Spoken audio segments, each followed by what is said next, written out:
What's up, guys? My name's Corey, and I'm here to show you how to scream. Now, I've been on YouTube for a little while now, and I'm seeing all these videos about people showing you how to scream. There must be like hundreds of them. And a lot of them don't really, in my opinion, tell you the main things that you want to hear. Most of them just give you examples of them screaming, and they will tell you the thing about screaming from your diaphragm, which is true, by the way. You want to scream from your diaphragm. But besides that, that's the only useful information that they give. Well, the main thing that you want to know when you're screaming is that there's not just one type of scream that you want to achieve.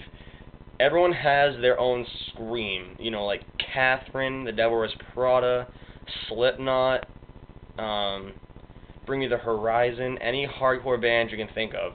Some of them might sound similar, but they all have their own style or differentiated scream. So when you're screaming and you finally get your screaming voice, don't be worried that it doesn't sound exactly what you want it to sound like. It's your screaming voice, and be happy with it. Use it however you want to. You will have your own style, and you should just be happy with that, because that is all you're really going to get. Alright, so onto the actual screaming part. When you're screaming, like I said before, and most other people do say, you don't want to scream from your throat. Bad. Bad. Okay? Don't do it. Alright. What you want to do instead is push it from your lower stomach, or, if you prefer, your diaphragm, which is right below your belly button. If you put your index finger on your belly button, and your other three fingers below your belly button, your other three fingers will cover your diaphragm. Alright? Kind of like this. Alright. That's where your diaphragm is. Now, if you are wondering how, like if you're just saying, wow, Corey, I understand what you're saying, but how? How do you do it? I have your answer. It's kind of like when you're sitting on a toilet, when you're taking a shit, alright? And you're constipated and you can't get it out, and you're sitting there like, ugh, why can't I shit? When you do that, well, okay, try that at home. Try that right now, okay? Okay, did you do it? Now, what happened when you did it? Because what's supposed to happen is your stomach is supposed to tighten up, kind of like you're doing a sit-up, or you're just like getting ready to let someone punch you in the stomach and you harden your stomach up. That's what you're supposed to do. That is using your diaphragm, and that will push the scream up through your abdomen, up through your chest, and out your throat without using just your throat. So when you do that, it should sound something like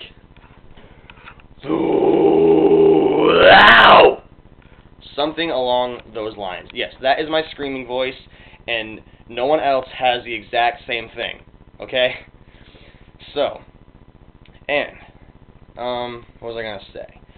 And this screen that I'm using, it has a pretty good range, and it's a pretty good one to, like, you know, try, like, if you can. Like, you can roll up from, like, a low kind of growl to a higher mid-range, mid-level scream. Kind of like this. Kind of, yeah, that's what I just did, but that's another example of what it can do.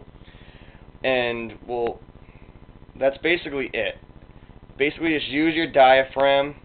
Don't scream from here, because that will damage your throat, and it could eventually lead to surgery, and you don't want that. And another thing, when you are first learning how to scream, when you're first actually screaming and attempting, you know what I mean, you may lose your voice. It doesn't mean that you're doing it wrong. It's kind of like exercising for the first time, lifting weights. Your arms will be sore after the first time you do it. It's like that. When you first scream, your voice will be sore, and it will kind of be sore for the next day or two, but it does not mean your voice is damaged. It just means that your throat needs to get used to actually vibrating that fast, having your vocal cords vibrate against each other. So if you lose your voice, or you can't talk very well, or it just hurts, do not be worried, because It will go away in the next couple days, and the next time you do scream, it won't feel half as bad. And the more you scream, the more your throat will get used to it, and it won't feel bad anymore. And see, I can still scream like, "Red Bane, live Bigwits with the water!" I can still do that, and I can still sing like, "Whoa." I can still scream. I mean, I can scream and still sing. That's what I meant to say. I have some kind of problem. I sometimes stutter and say the wrong things. Whatever. I don't fucking care. But, well, I hope this video helps. And if you have any questions or want me to make another video showing any information I might have missed, feel free to, you know, comment this and just ask me to do another one, or just comment with any questions. I'll be more than happy to answer. But just, again, don't be worried about your screaming voice, it not sounding like the band that you love, and you will have your own screaming voice. Just don't worry. But for now, I'm out. I got things to do, people to see, so peace.